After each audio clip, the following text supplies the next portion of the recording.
Film की शुरुआत होती है एक सुनसान गांव से। रात का समय था और एक छोटी सी बच्ची अपनी माँ को अंधेरे में हर जगह ढूंढ रही होती है। तभी वो एक पुराने से कुएं के पास पहुंचती है और अचानक कुछ अजीब सी काली परछाइयां उसे खींचकर उस कुएं के अंदर ले जाती हैं। और अब हम मिलते हैं साक्षी से, जो अब उस डरावने गांव को पीछे छोड़कर किसी दूसरे शहर में अपनी बेटी ईशानी के साथ रह रही थी। वो एक गांव में किराए पर रहती है जो समर नाम के एक लड़के का है, लेकिन समर उससे किराए के लिए कभी पैसे नहीं लेता।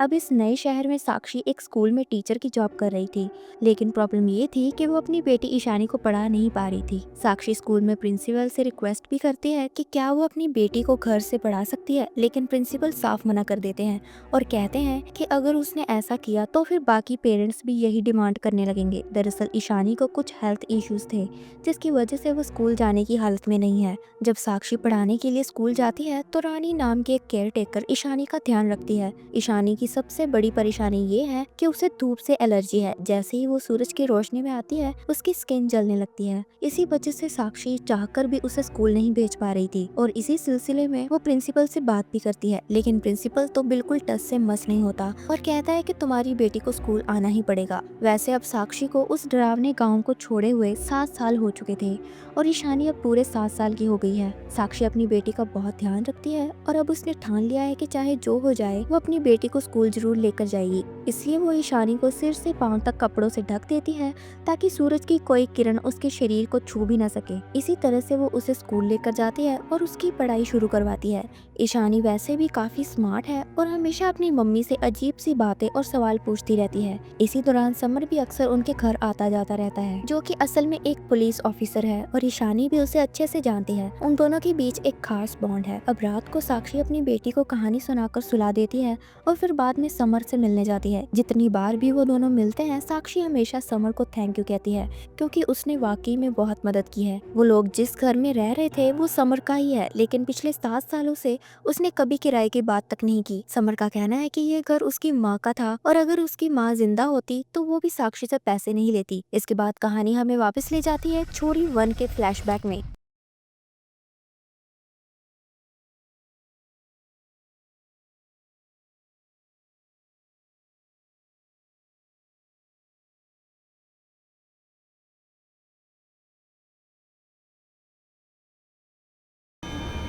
उसे चीखती हुई औरतों सीमा बुला रही है। और बच्चों की आवाजें सुनाई देती है।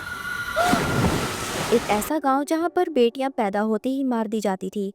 ये रिवाज वहां सदियों से चल रहा था, लेकिन इस बार साक्षी ने ऐसा होने नहीं दिया, क्योंकि इस बार साक्षी के सास ससुर और राजवीर भी मारा गया और इन सब में समर ने साक्षी का पूरा साथ दिया था। हालांकि इन लोगों की डेड बॉडीज कभी नहीं मिली। साक्षी को बहुत तेज पेट में दर्द होता है और समर उसे हॉस्पिटल लेकर जाता है, जहाँ उसने एक बेटी को जन्म दिया। लेकिन जैसे ही उस बच्चे पर धूप की किरणें पड़ी उसकी स्किन जलने लगी और वही बच्ची ईशानी थी। उसी दिन से समर ने साक्षी और ईशानी का साथ नहीं छोड़ा और हर मोड़ पर उनकी हेल्प करता रहा। एक तरफ समर और साक्षी इन बातों में डूबे हुए थे, वहीं दूसरी तरफ ईशानी घर पर अकेली होती है, क्योंकि रानी बाहर बैठकर आराम कर रही थी। तभी घर के अंदर ईशानी को कुछ अजीब सी काली परछाइयों का एहसास होता है।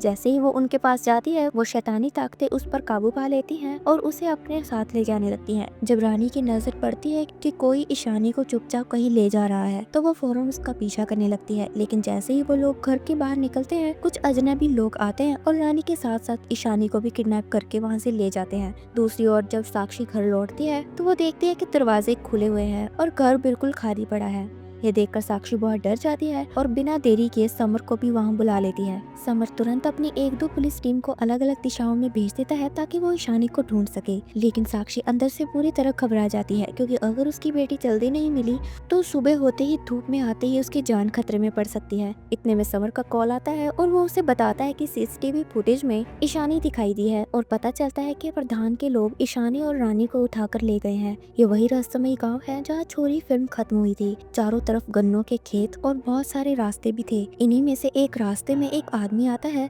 और साक्षी को पीछे से बेहोश करके उठा ले जाता है। उधर कुछ छोटे छोटे बच्चे अचानक से समर और पुलिस टीम पर पत्थर फेंकते हैं और फिर भाग जाते हैं। आगे सीन कट होता है और जब साक्षी को होश आता है तो वो खुद को एक अजीब और डरावनी जगह पर पाती है। उसकी आंखें खुलती है और सामने कोई और नहीं बल्कि राजबीर खड़ा था, जिसके बारे में सबको लगा था कि वो मर चुका है, लेकिन असल में वो सिर्फ थोड़ा घायल हुआ था। राजबीर के साथ वही गाँव का सरपंच भी खड़ा था, जो कहता है कि अगर प्रधान इस बच्चे को स्वीकार कर लेता है तो गाँव की बंजर जमीन फिर से हरी भरी हो जाएगी। 3 दिन बाद बच्ची को प्रधान के आगे समर्पित करना होगा और तब तक उसे तैयार किया जाएगा और उसी दिन साक्षी को सबके सामने खत्म कर दिया जाएगा। ये सब बातें सुनकर साक्षी पूरी तरह शॉक्ड हो जाती है। उसे समझ नहीं आता कि ये सब चल क्या रहा है।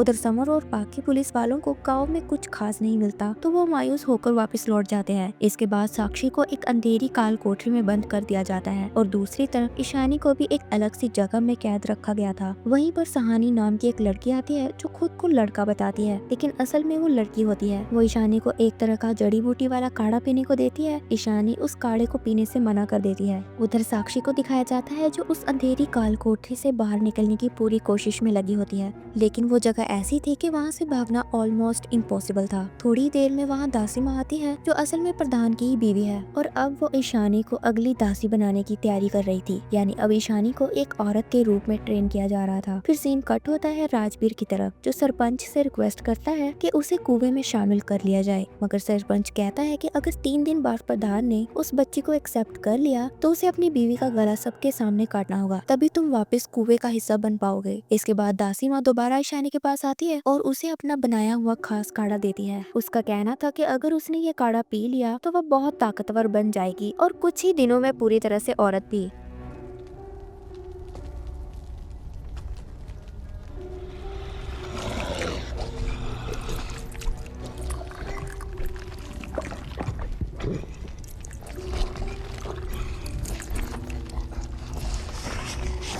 उधर साक्षी जब अकेली बैठी होती है तभी उसे अचानक से अपनी बेटी ईशानी की आवाज सुनाई देती है। ये सुनते ही वो बिना टाइम गवाए एक टॉर्च लेकर टनल्स के अंदर दौड़ पड़ती है, जहाँ बस आवाजें ही गूंज रही थी। उसी वक्त ईशानी को भी अपनी माँ की आवाजें सुनाई देने लगती है और वो भी उसकी तरफ बढ़ने लगती है। चलते चलते वो बाहर की तरफ निकल जाती है जहाँ सूरज की तेज किरणें पड़ रही थी। जैसे ही वो वहाँ पहुँचती है उसके चेहरे और शरीर पर जलन होने लगती है और उसकी स्किन जलने लगती है।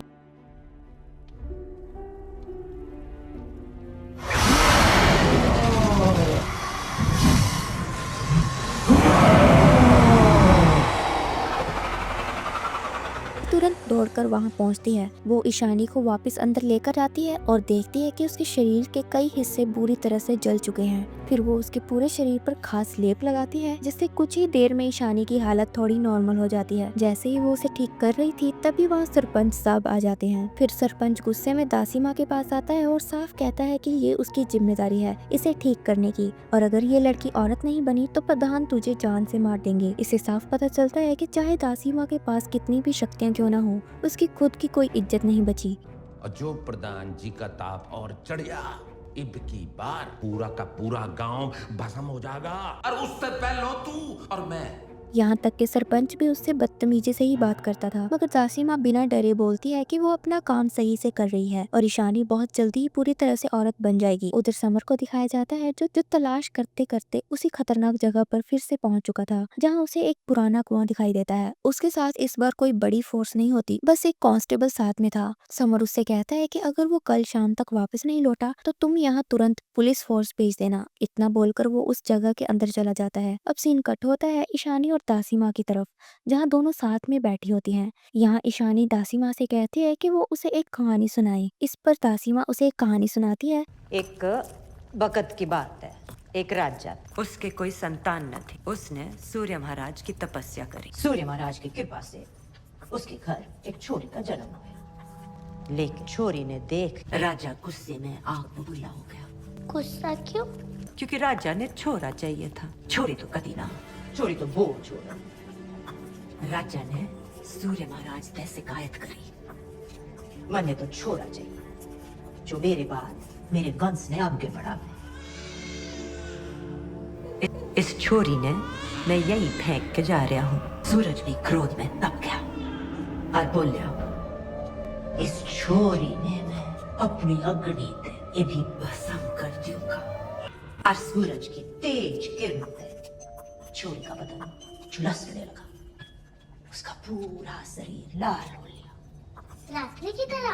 पर रात को एक गुफा से एक अंतिम मानव आया और वो छोरी को अपने साथ गुफा में ले गया और छोरी को छू के अपनी शक्ति से ठीक कर दिया। शक्तियाँ पंख भी दिए थे क्या? बड़े मजबूत और काले पंख जो छोरी को सूरज से बचाया करते।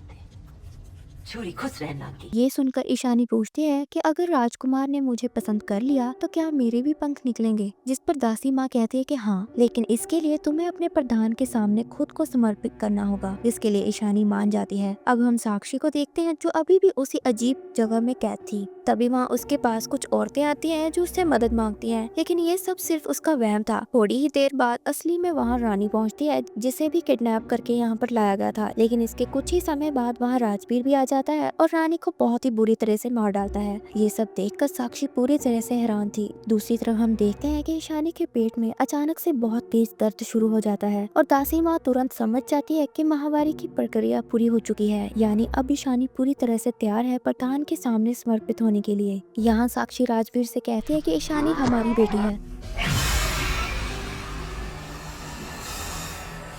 खुशखबरी है तेरे लिए, मारी तपस्या पूरी हुई, बेटी बड़ी हुई, समर्पण के लिए तैयार औरत बढ़ गई।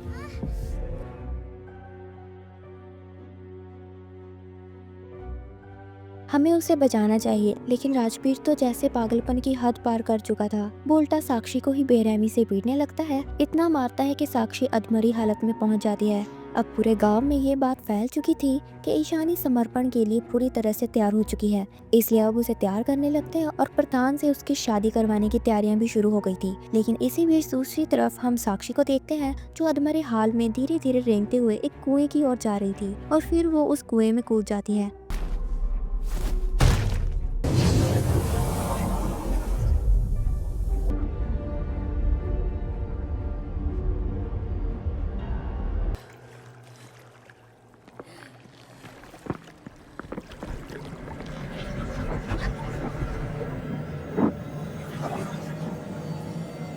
कुएं में गिरते ही उसे दिखाई देता है कि वहाँ बहुत सारी औरतें पहले से मौजूद थी जो सब मारी जा चुकी थी। वो सब औरतें साक्षी के सिर पर हाथ रखती हैं और अपनी सारी शक्तियाँ उसे दे देती हैं। आज रात ही ईशानी को प्रधान के सामने समर्पित किया जाना था और दूसरी तरफ सरपंच के पास राजवीर खड़ा होता है। राजवीर उसे बताता है कि उसने साक्षी को पूरी तरह पीटा है और अब वो बस मरने ही वाली होगी। लेकिन सरपंच ये सुनते ही गुस्से में आ जाता है और चिल्लाकर कहता है कि हमें तो सबके सामने एग्जाम्पल सेट करना था, हमें साक्षी का सभी के सामने गला काटना था ताकि गांव की बाकी औरतों में डर बना रहे और सारी औरतों को याद रहे कि उनके साथ भी ऐसा कुछ हो सकता है। ये सब सुनकर राजवीर फिर से साक्षी को देखने के लिए जाने लगता है और जब वो उसी जगह वापस जा रहा होता है तो दूसरी तरफ हमें समर दिखाई देता है जो सहानी को पकड़ चुका था। वो उससे पूछता है कि साक्षी और ईशानी कहाँ है और उसे जबरदस्ती उनके पास ले जाने के लिए कहता है। उधर गांव में ईशानी की डोली पूरी तरह से सज चुकी थी और हर कोई वहां मौजूद था। सरपंच बहुत खुश था क्योंकि अगर ईशानी को प्रधान को सौंप दिया गया तो गांव में फिर से हरियाली लौट आएगी। अब यहाँ पर दासी माँ ईशानी को प्रधान के पास सौंपने ही वाली थी। तभी दूसरी तरफ हम देखते हैं राजवीर को जो साक्षी के हाथ बांधकर उसे घसीटते हुए वहाँ ला रहा था। लेकिन अब साक्षी के अंदर वो सारी औरतों की ताकतें समा चुकी थी, इसलिए वो राजवीर पर टूट पड़ती है और उसे बेरहमी से मारने लगती है। वो गुस्से में कहते हैं कि जो उसने पहले किया था वो बहुत बड़ी गलती थी, पिछली बार तो वो बच गया पर अब नहीं बचेगा। और फिर साक्षी उसे दर्दनाक मौत दे देती है। दरअसल कुएं में मरी हुई औरतों की जो शक्तियां थी अब वो साक्षी के अंदर आ चुकी थी, जिसकी वजह से साक्षी राजवीर पर भारी पड़ रही थी।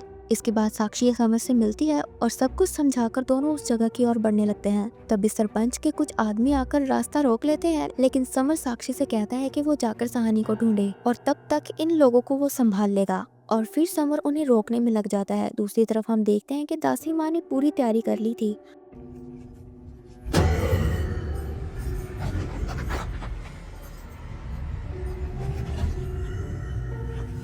और अब प्रधान भी उस अंधेरे कमरे से बाहर आता है। वो बिल्कुल एक आदि मानव की तरह दिख रहा था। इसके बाद दासी माँ ईशानी को ले जाकर उसे प्रधान के हवाले कर देती है और वो उसे अपने साथ अंदर ले जाने लगता है। जाते जाते वो आदि मानव दासी माँ को एक जोरदार लात मारता है। उधर साक्षी उस जगह के अंदर पहुंचती है और उसका सामना दासी माँ से होता है।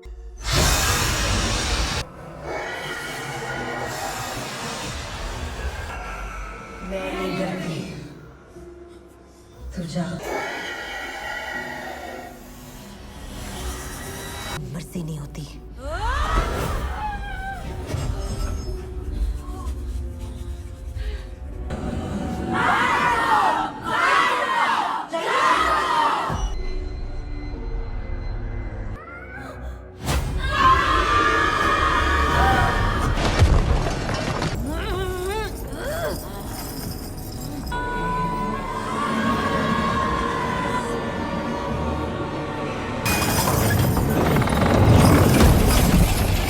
जब वो अंदर पहुंचते हैं तो देखते हैं कि वहाँ कोई नहीं है, बल्कि ईशानी को एक बॉक्स में कैद करके रखा गया था। साक्षी फौरन उसे बाहर निकालती है और अब उसका सामना उस आदिमानव प्रधान से होता है, जो कि बहुत ही ज्यादा खूंखार था और खतरनाक तरीके से अपनी काली ताकतें इस्तेमाल कर रहा था।